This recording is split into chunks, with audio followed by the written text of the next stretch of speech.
Selling your home, you want it to look its absolute best for the potential buyers who walk through the door. That's where home staging comes in.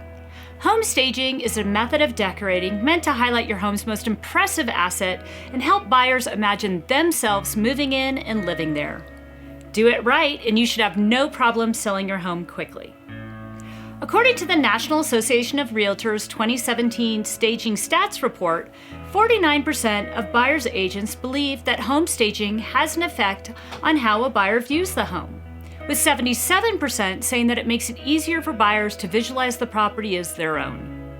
In my experience in Tahoe home sales, a home that is staged always sells faster. In the past week, for instance, I listed a home in Carnelian Bay, had it professionally staged by Truckee Home Staging, and for a home with 3 bedrooms and 2.5 baths, it cost about $4,000. This house sold above asking price in just 3 days. Whether you're getting ready to sell or just trying to add new life to a stagnant listing, take a look at these 10 home staging tips and make changes that can help your home sell faster and for more money. First, stage where it counts. Not all rooms are considered equal when it comes to home staging. You want to focus your efforts on the rooms that have the biggest potential to influence buyers' decisions, and spend less time on the rooms that won't make such a difference. The rooms that hold the most importance for buyers are the living room, the master bedroom, and the kitchen. These are the rooms you want to focus the most on when you're staging a home. 2, depersonalize the space. One of the primary objectives of home staging is to help prospective buyers visualize the space as their own. The fastest way to accomplish this is to set a blank canvas as much as you can. You want the home to have style and charm, but it should be devoid of personal touches that suggest this home belongs to the seller and not the buyer. Start by removing any personal photos, making sure to take down both frame photos on walls and surfaces and anything that's hanging on the refrigerator. Keep clothes stored away and out of sight, and clear bathroom counters of personal items like toothbrushes and contact solution. Remove anything overtly religious or political as well. And while it may be hard to take down those treasured photos and keepsakes, it's extremely useful for helping buyers better connect with your property. 3, get rid of the clutter. Clutter takes up space, and space is what sells. Make your home look bigger and more desirable by editing it down to just the basics. Now, you don't have to get rid of things forever, but you should certainly be packing them up and getting them out of the house. Besides, you're going to be moving soon. Now, this includes any seasonal clothes. No need to crowd your front closet with winter coats in the summertime. Most of your decor, you can keep up a few select pieces if they're subtle or minimalistic, but papers, games, and pretty much anything else that you don't need on a day-to-day basis should go. Buyers will be opening your closet to look at their storage potential, so take your time to remove as many miscellaneous and non-crucial items as you can. The less clutter you've got in the space, the bigger it'll look and the more appealing it'll be to buyers. Now, you need to clean like you've never cleaned before. Spring cleaning has nothing on the cleaning you should do when you're putting your home on the market.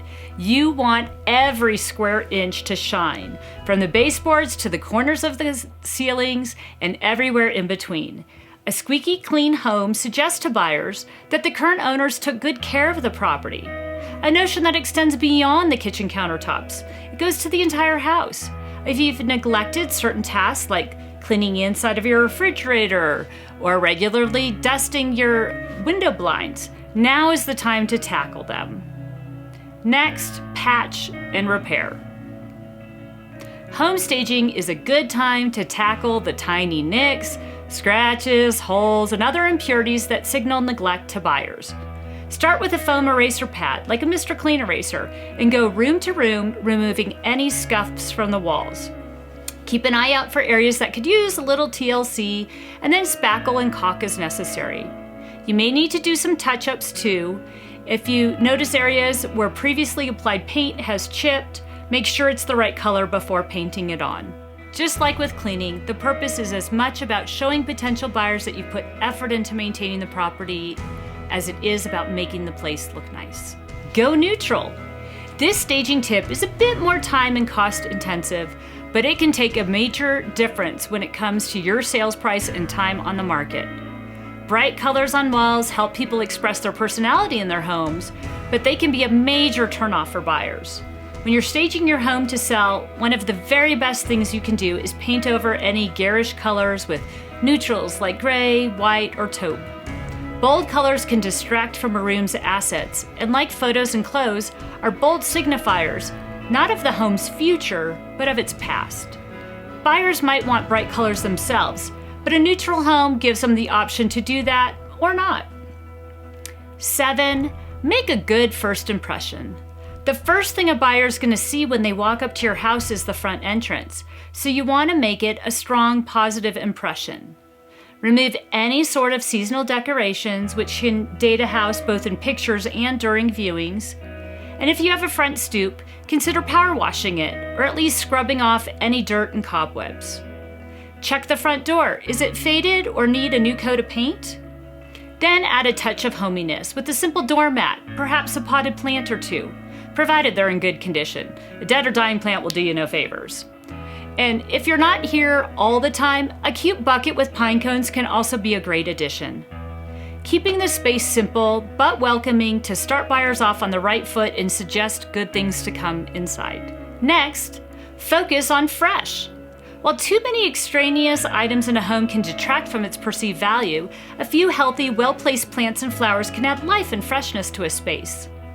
Space them out as not to clutter any one particular area, but try to have a couple fresh items in areas that matter.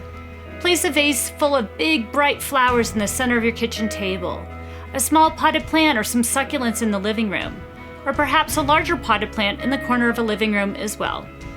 Don't have the time or green thumb to maintain fresh plants? That's okay. Fake plants will set the same atmosphere with less work. Think of orchids in a bathroom. Another aspect of freshness is making sure there are no odors. Pet odors, cleaning odors, trash odors, we don't want them. A deep clean should take care of any lingering smells, but also be sure to clear out your trash bin before showing so buyers aren't hit with any offensive scents. You may want to install a small scented plug-in in a couple rooms too, or just to be okay depending upon the size or layout of your home. If you do that, keep it on a low setting. You want the smell to be pleasant but very subtle. Next, let there be light. Dark rooms are sad rooms. Brighten up by letting as much light shine on the house as possible. Open the blinds on all the windows, which in addition to letting in more light will also make the room seem bigger. And if your yard needs a little bit of work, keep the blinds down, but open the slats just to give a similar effect without showcasing any problem areas or close neighbors. Turn on all the lights in your house for showings, including lamps and closet lights. This will help make your home more welcoming and also saves buyers from having to stumble around figuring out which switches turn on which lights. Lastly, rearrange your furniture. You want there to be as much open, walkable space as possible. This helps buyers navigate the space and also helps them better visualize their own furniture in each room. Put extra furniture in storage to get it out of the way, focusing on getting rid of any oversized pieces, damaged pieces, or those that just don't match the rest of the room. With the furniture that's left, rearrange it to make the room look and feel as spacious as possible. Now, staging a home to sell doesn't require spending a lot of money. It just requires making a few smart decisions. And we're happy to help you give suggestions, or you can hire a great home stager to do the work for you. Once you know you've done everything you can to show your home in the best light possible, you can sit back and wait for the right buyer to stop by and fall in love with your home.